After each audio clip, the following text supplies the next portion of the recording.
Okay, my turn, I guess. You know what? Hopefully, I'll be able to carry the message and not the mess. Uh, my life has been really weird the last month.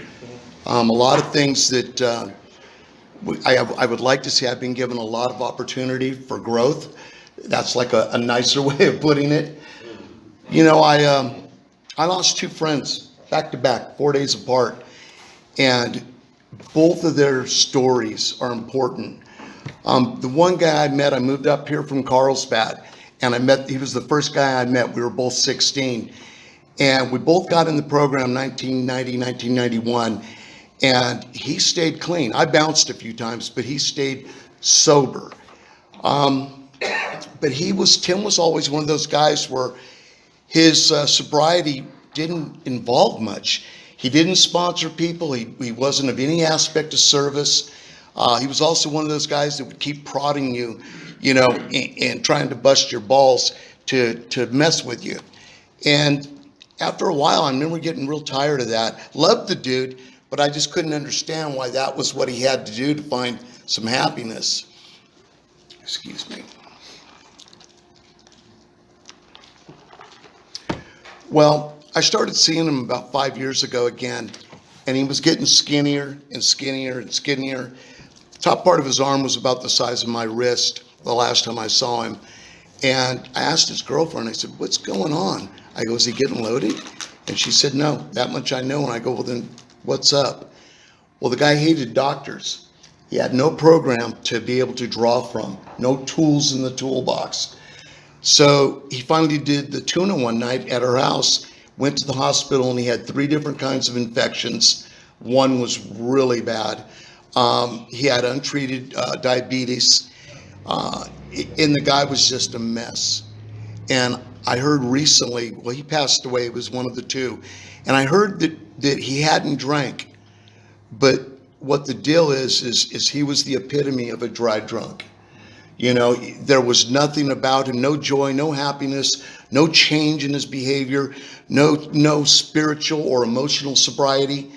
And he died in a lonely makeshift room behind his brother's garage, supposedly sober. And I wouldn't wish that on my worst enemy. I think this whole thing is about us getting here so we can understand ourselves better, and I can be a little bit nicer to me, which gives me the ability to be a little bit nicer to you. And I think that it's paramount that we extend our hand to another person. That other alcoholic deserves the same opportunity. It baffles me. This last month has been so much about me having to talk to my sponsor and talk to some of my close people and to read a little bit and to try to put the pieces of the puzzle together. The second person, man, is somebody that I was really close with, and it leaves me completely baffled. Some of you might have known Ken N. He had 22 or 23 years, and I'd fished with him a zillion times up in the Sierras, and had really good recovery conversations. If we fished in Bishop, we'd go hit their AA meeting on Saturday night in Bishop. He was just one of those guys, a successful business, a nice home. He dated a couple gals, great recovery. Everyone used to, just say, "Wow, Ken's got it all together," and he's a great guy. I don't want to put out too much because it's probably not my place to do that, but I can give you a little kind of an overview of what was going on. The guy had started to really deal with depression real bad, and he didn't want to take any kinds of medication, didn't want to use any head meds. And I think that was part of what went on. At least that's my take on it. That either he didn't want to take anything, because I know he kind of considered, that psych issues could be cured with the program. And I go on both sides of that coin. I think that the program can do a lot for me, and I think my God brought me here to give me a better toolbox for life. But I also believe that if a person comes into this world and they're chemically imbalanced, or they're dual diagnosed, or they have psych issues, Who would any of us be to tell that person that they shouldn't go to a doctor, to give them the correct medication, to bring them back to just balance? Most of that stuff isn't about getting high. It's about trying to get that person back to where they have some level of comfortability in their own skin. And I think Ken might have really struggled with that.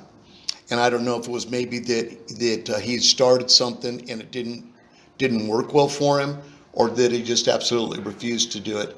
One way or the other, he's as dead as Julius Caesar. And you know what? The whys are still, for me, the whys are still not there. And they may never be. I've talked to a lot of people that were close with him, and everybody goes, no, Ken wouldn't do that. He's not the kind of guy that would jump off a bridge and end his life. But lo and behold, that's what he did. And I have to ask myself, what level of pain does a person have to be in where they're willing to do that? Especially somebody who's got so much going on. It's just baffling. I try to do a good job around here, and I guess I should preference that with, I try to give from my heart. I sponsor a handful of guys. I love being of service. I think I think this is a gift, and I feel that I owe for this gift. So I think being of service is paramount. I've said some shitty things before, and I won't do it again tonight. But if you aren't giving back somehow, some way, I just really got to question that. Because this whole thing, if we didn't keep sponsoring each other, having people that make coffee, this whole thing would collapse, man. This whole great thing would cease to be here if we looked at it like that. But thank God, I know a few of the faces in the room, and some of you are new, but I know there's a lot of time in this room and a lot of knowledge. I know there's a lot of people that sponsor people in this room, and they know the value in that of helping the next alcoholic. I got to go up, and I apologize, I have cottonmouth horribly. I'm going to keep sipping. Sorry about that. There ain't nothing in there, I promise. Right? I got to go up to, my parents live up in the high desert, and I got to spend a little bit of time with my dad, a couple of days. And, it's nothing short of a miracle. A couple of the people have heard me mention this before. My dad had got to a point with me where there was no more collect calls from the penitentiary. I'd call, and the last time my dad took a call, he told me, I got this con man Junkie that calls me, and God, I just wish he would really stop, And I would like to tell you that didn't matter to me, and, I'm a machismo, and, it ruined me. I mean, it just absolutely, and today that's not the case. That's not the relationship I have with my dad. We can go shooting. We can go down to the flats and watch cars. It's a completely different dynamic, and it's based on love. I about 5 or 6 years ago, probably 6, I was up at my dad's house for Christmas, and all of the relatives were there. And my old man sees me, and he kind of gives me one of these like this, and he walks behind the garage, and I'm thinking, okay, this is a little weird. So I walk behind the garage, and my dad's kind of a big guy, and he's always usually good eye contact and big hug and stuff. And he wouldn't give me eye contact, and he's kind of like looking at the ground, and he's rolling rocks around with his foot. And he tells me, I don't really know what this thing that you're involved in. He goes, I know you guys give each other those cakes and that you help each other out. And he goes, but what I do know is in the last 5 years, you haven't came up here, and I know that you've hit the bar on the way up. I can look at your eyes, and they don't look like meatballs where you're on that shit. And he tells me, everything you've told me that you would do, you've done. And you know what? My dad tells me, I love you and I'm proud of you. And it had been a long time since I'd heard that. And, that's the kind of things around here that we get. And it's not about money. It's not about what you're driving or who you're dating or any of that. You know, I think our families are the people that we shit on the most, and we drag them through the mud. And I think those are the people that have the most coming.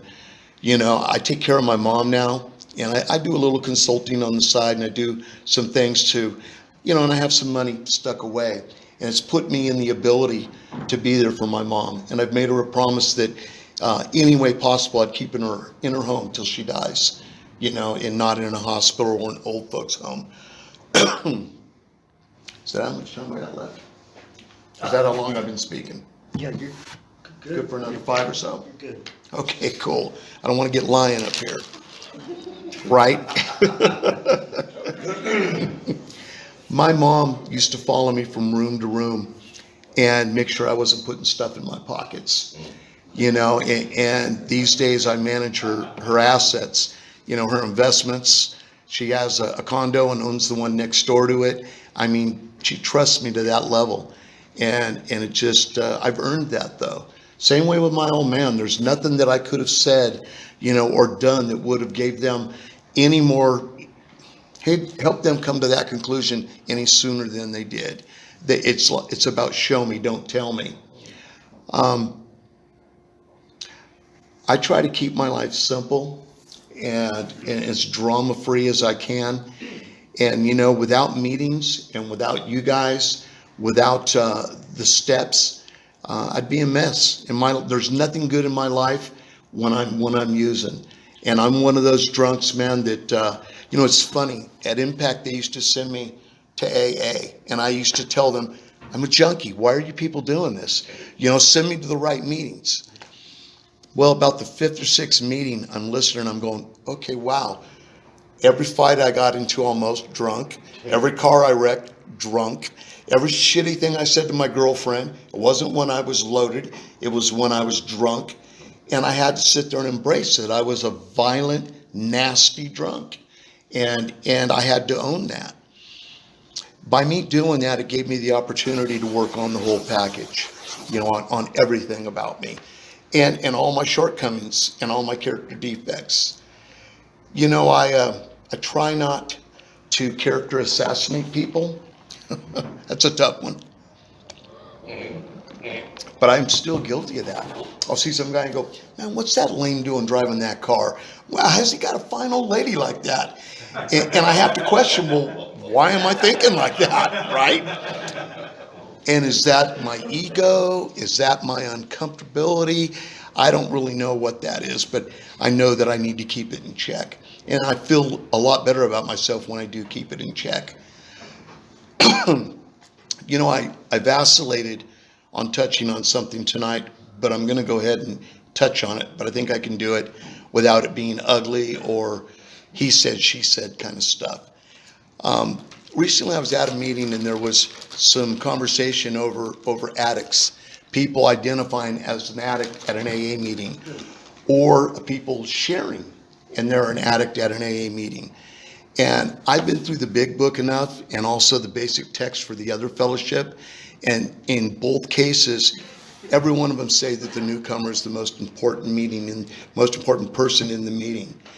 And I know that if a newcomer who doesn't know the language of the heart or the appropriate language, you know, and they identify as an alcohol or as an addict, or they happen to share and it involves drugs, you know what? It's a big difference between a newcomer not knowing and having to learn that and practice that from a person that has time and comes into a meeting and doesn't give a shit what the meeting says and wants to constantly share about being loaded and shooting dope and all of that.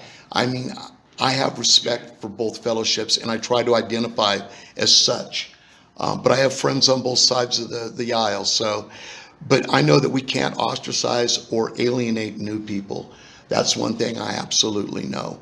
That they have to be treated with love from the jump, and there has to be those that will teach them, this is why we don't say that, this is why we don't communicate like that, and not ask to leave the meeting, or, you know, here's a directory, go find an NA meeting. You know, I think those people are just first and foremost. You know, I'll say this and I'll be quiet. My my life today is really full and really good. I've made more money at times. I've had more things at times. But you know what? I have a handful of sponsees. I have some very good people, like a couple in this room. They call me to see if I'm okay. You know, I have a life that's involved around recovery. And then everything, if I keep God and recovery the pinnacle of my life, everything else that flows underneath that is what helps me be me and what helps me maintain a happy existence. When I'm on the other side of the fence, I'm no good to anybody, and I'm actually usually very bad to everybody. So, Louis, thank you for asking me to come share, bro. It's been an honor. I hope I didn't bore you guys to tears. But you know what? It's great to be here. And thank you very much. Thanks.